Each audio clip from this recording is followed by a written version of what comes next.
Everyone's talking about hypersonics, drones, and AI-powered weapons. But quietly, a different kind of arms race is heating up, one that's focused not on the future, but on reinventing the past. The grenade.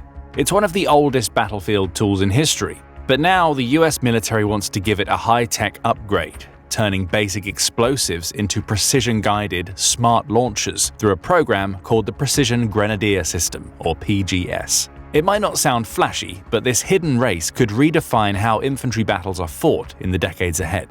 So how did we get here? And how is a centuries-old weapon suddenly at the center of one of the US military's most important modernization efforts? Let's start at the beginning. The first metal grenades were designed back in the 15th century. These early grenades consisted of iron balls filled with gunpowder and ignited by a slow-burning wick. But the term grenade is believed to have first been used in 1688, when cricket ball-sized iron spheres packed with gunpowder were used by Scottish government forces against Jacobite rebels at the battles of Killiecrankie and Glen Shiel. The outnumbered Jacobites ultimately prevailed, but the genie had been released from the bottle as far as this new explosive technology was concerned.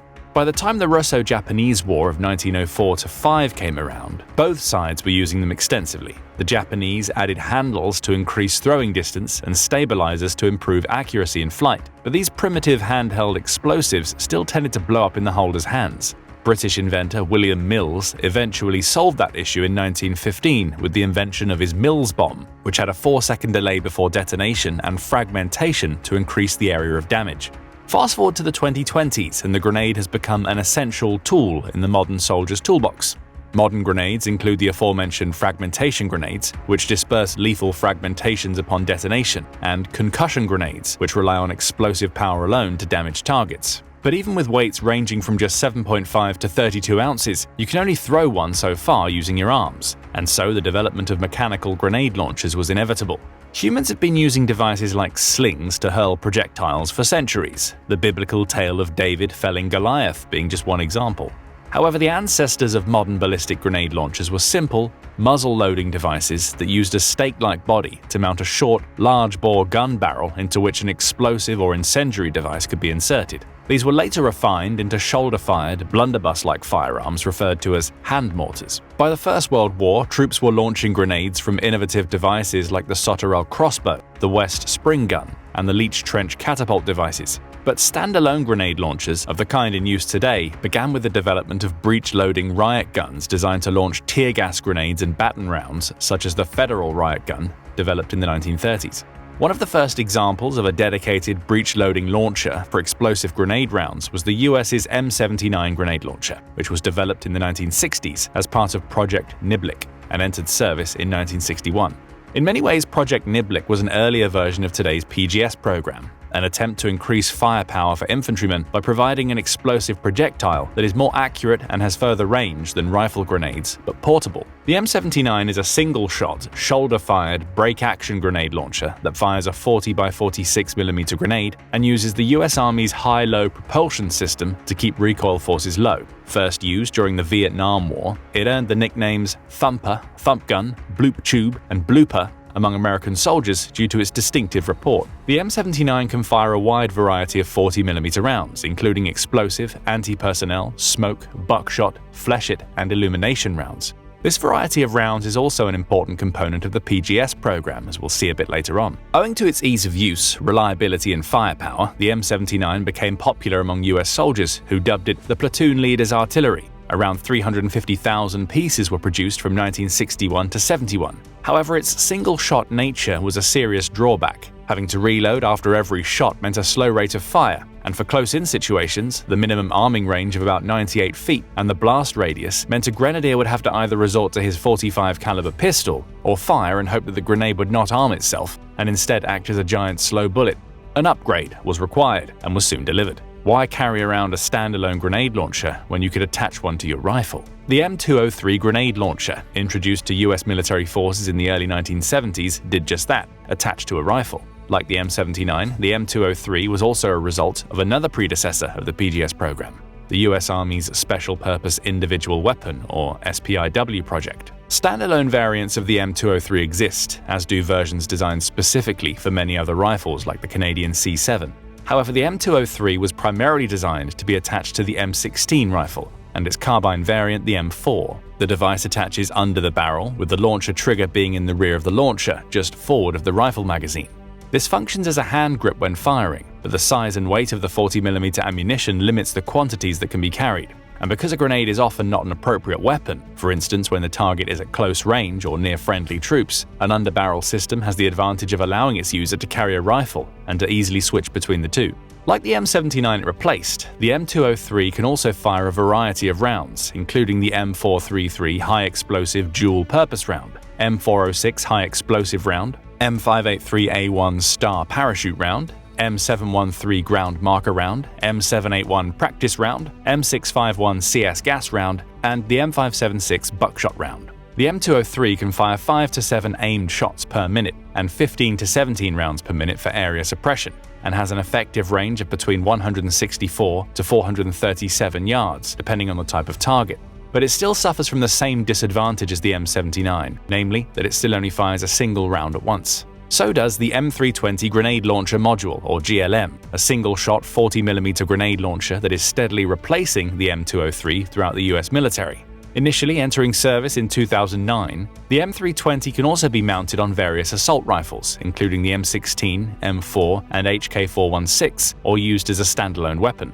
It uses a side-loading mechanism, can fire high-explosive and smoke rounds up to 1,148 feet, and has seen action in conflicts including the war in Afghanistan, the Russo-Ukrainian War, and the Israel-Hamas War. Like its predecessors, the M320 can also fire a variety of rounds and is even more versatile. It can fire all NATO high-explosive, smoke, and illumination grenades, and is one of only two 40mm grenade launchers capable of firing Raytheon's Pike missile without modification.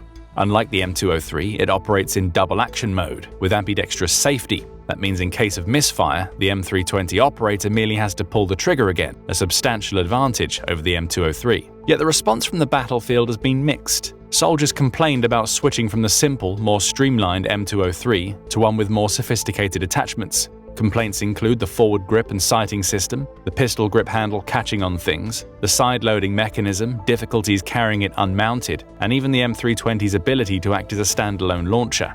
But from the US Army's perspective, the pros clearly outweigh the cons, as it continues rolling out the M320 in greater quantities. Unfortunately, the same can't be said about the US's first in-service grenade launcher designated to fire smart grenades, the XM25 Counter-Defilade Targeting System, or CTDE, nicknamed Punisher. The XM25 is a shoulder-fired, semi-automatic 25mm grenade launcher designed to fire so-called smart grenades, which can be programmed to explode in mid-air or near a target, peppering enemy fighters with shrapnel. It was designed to make enemy soldiers' cover obsolete. The grenades can be programmed to fly inside doorways, windows, and bunkers and explode just inside or above trenches and foxholes. The box-shaped launcher is equipped with a laser rangefinder and a grenade that can be adjusted to detonate at a range of up to 10 feet or more and gives the user a 300% boost in hit probability. It was tested during 14 months of battlefield combat in Afghanistan by the US Army 101st Airborne Division. But despite its advanced features, it received a tepid reception among the troops. The weapon was heavy, with a basic load and 36 grenades weighing a back-breaking 35 pounds. It was only helpful under certain circumstances and was not beneficial in close combat. In 2013, a Ranger unit in Afghanistan even refused to take along the weapon, preferring to take an M4 instead. After an incident in the same year in which a soldier was injured when the weapon tried to load 2 grenades at once, the weapon was pulled from service, redesigned, and in 2016, the $41,000 weapon re-emerged with a $93,000 price tag. That's $90,000 more than a fully tricked-out M4A1 carbine. Ultimately, in August 2018, the US Army announced that they had officially terminated the XM25 Punisher project. While successful, the official reason is that it was the victim of a lengthy development period, spiraling costs, and a perceived lack of utility, and that 2013 incident that wounded the soldier carrying it. But some have suggested that there may have been a political angle to the decision. On December 11, 1868, the St. Petersburg Declaration was signed between all the major powers at the time: Austria-Hungary, Bavaria, Belgium, Denmark, France, the United Kingdom, representing the British Empire, Greece, Italy, the Netherlands, Persia, Portugal, Prussia and the North German Confederation, Russia, Sweden, Norway, Switzerland, the Ottoman Empire, and Württemberg. In it, the delegates agreed to renounce, in case of war among themselves, the use by their military or naval troops of any projectile of a weight below 400 grams or 14 ounces, which is either explosive or charged with fulminating or inflammable substances. In other words, the agreement bans the use of fragmenting, explosive, or incendiary small arms ammunition. However, it does not prohibit such ammunition for use in autocannon or artillery rounds. While a 40mm grenade is above that threshold, the 25mm round used by the XM-25 Punisher is probably not. And although the US was not considered a major power at the time, and thus was not invited and took no part in the convention, many of its NATO allies were. The agreement is one of the major documents underpinning international humanitarian law and a predecessor of the Geneva Convention. So perhaps the US, possibly under pressure from fellow NATO members, decided that discretion was the better part of valor and decided to withdraw the weapon. But whatever the case may be, the search is still on for the ideal grenade launcher, particularly one that can resolve the issue of single-round fire, integrate new technology like networked systems and smart rounds, and combat emerging threats like UAVs. Enter the PGS project and the brand new cutting-edge grenade launch systems it has spawned. So what exactly is the PGS looking to achieve? According to the official announcement, the PGS shall be a soldier-portable, flat-trajectory, semi-automatic, magazine-fed, integrated armament system that enables precision engagements to destroy personnel targets in defilade and the open with increased lethality and precision compared to legacy grenade launchers. The PGS is anticipated to be deployed as a soldier's primary weapon system and provide organic close-quarters combat and counter-defilade capabilities through a family of ammunition, providing overmatch to comparable threat grenade launchers in near-peer formations in future operating environments to include urban, woodland, subterranean, and desert in day, night, or obscured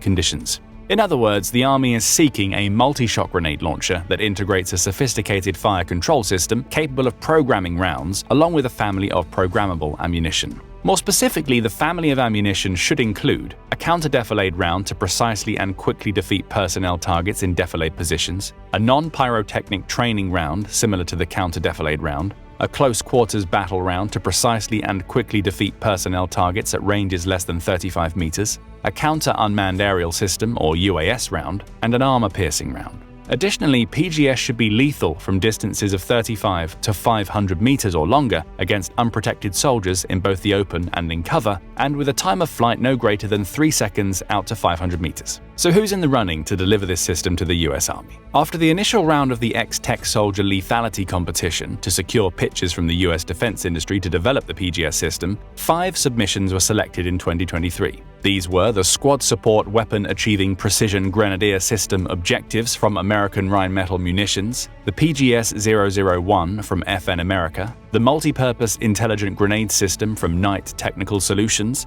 the 30mm Squad Support Rifle System or SSRS from Barrett Firearms and Mars Inc., and the P3M110 Precision Grenade Launcher from Plum Precision Products. Then in 2024, 2 finalists were chosen, the PGS-001 and the SSRS. So far, we have just demo models of both of these weapons to evaluate, but let's take a look at what we know about them.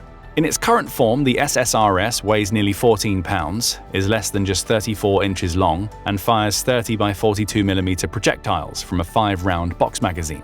As its name suggests, it has the general outward look of an oversized rifle, including a pistol grip, trigger assembly, and fire control selector switch that all mimic those found on AR-15 and M16 series guns. The SSRS also has an attachment rail for optics and other accessories on top. The SSRS model demonstrated at the AUSA 2024 Expo was fitted with a Vortex Optics XM157, a variable 1:8x30 optic with a digital display overlay, and other advanced features like a built-in laser rangefinder. The XM157 is set to be the standard optic for the Army's new 6.8mm XM7 rifles and XM250 squad automatic weapons from Sig Sauer. 9 different rounds were on display at AUSA, including high explosive, incendiary, armor-piercing, and dedicated training rounds, plus a close-quarters battle shell, which appears to cover the PGS spec list requirement for a buckshot-like canister round. Specific details about the PGS-001 are more limited, but the demo that was presented at AUSA 2023 has a similar layout to the SRSS and also has an XM157 optic installed. The PGS-001 is believed to fire a similar family of rounds, but 30mm in dimension.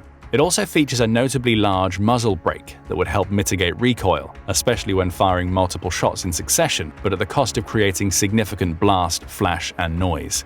It remains to be seen which of the two weapons is ultimately selected by the Army, or whether a completely different system is chosen, such as one of the losing entries from the X-Tech Soldier Lethality Challenge. But the US is not the only nation competing in this segment of the arms race. China even has a working model, the QLU-11, in active service. However, efforts from all the usual suspects to produce advanced grenade launchers of their own have been underway since the 1970s. In 1970, Carl Gustav introduced the Neva XM1970, a regular rifle combined with a recoilless 45mm one, offering light anti-armor and anti-bunker capabilities. Then in 1975, the Soviets combined the AK-74 platform with a small 12.7mm grenade launcher, but never developed it beyond a prototype. In 1995, the French introduced the Papop-1, which combined a 5.56 caliber bullpup rifle with a 35mm grenade launcher. It was semi-automatic, carried 3 grenades at a time, and featured programmable air-burst shells, but never quite worked as intended. The Papop-2 reduced bolt and simplified the design, but did not do enough to keep the system from being cancelled. Later in 2001, an Australian team combined the F-88 Austere rifle with a 40mm tube-loaded 3-shot grenade launcher to create the Advanced Individual Combat Weapon. The grenade launcher used caseless ammo, could be loaded like a shotgun, and worked effectively, but it weighed 22 pounds loaded with the sighting system, and the program was cut shortly after development was completed. South Korea did actually manage to bring an advanced grenade launcher into service. However, similarly to the XM25, the S&T Daewoo K-11 DAW platform suffered from setbacks, and the promising program was ultimately cancelled in 2019 after being in service with the Korean military since 2008. The K-11 uses a combination of a 5.56 rifle with a 20x30mm grenade, and its grenade launcher is capable of using both standard and smart air-bursting grenades. It is semi-automatic, can hold up to 6 grenades in a box magazine, and utilizes a clever fire selector system that allows swapping between rifle and grenade launcher while using the same trigger. That leaves the Chinese QLU-11 as the only known advanced grenade launcher in active service today. However, it's not really a grenade launcher per se, but a sniper rifle with grenade launching capabilities. It was actually inspired by the US-made Barrett XM109 payload rifle, firing 25mm grenade ammunition, originally developed for the Objective Crew-Served Weapon program in the 1980s. There are 2 known versions. The first, known as LG5, is an export-only variant sold through Norinco Corporation and chambered for the NATO standard 40mm high-velocity grenades, i.e. 40x53mm HV. The second version, known as the QLU-11, is produced for domestic use by China by the PLA and is chambered for indigenous 35mm grenade ammunition, namely 35x32 SR rounds. The LG5, in turn, is offered into 2 submodels. The LG5S is a one-man portable, lightweight version that can be fired from an integral bipod against point targets at ranges of up to 3,280 feet. The LG5 is basically the same weapon, but equipped with a substantive tripod mount and magazines with extended capacity to provide more effective area or long-range fire. While using Chinese-made BGJ-5 40mm sniper-grade HEDP ammunition, the LG5S grenade launcher is reported to have a 3-round R100 accuracy of 3.3 feet at 600-meter range. In other words, with proper aiming at 600 meters, it can put 3 subsequent high-explosive rounds into a typical house window or door. It can also fire numerous other types of 40mm HV ammunition, but with less accuracy. It's equipped with backup iron sights and a Picatinny rail above the receiver, which can be used to host various day and night sights, including an electro-optical sight with a built-in laser rangefinder and ballistic computer. Despite limited combat experience, the QLU-11 has been used by China's Marine Corps in anti-piracy operations off the coast of Somalia and has been exported to Saudi Arabia as the LG-5. And that means that as it stands, the US is playing catch-up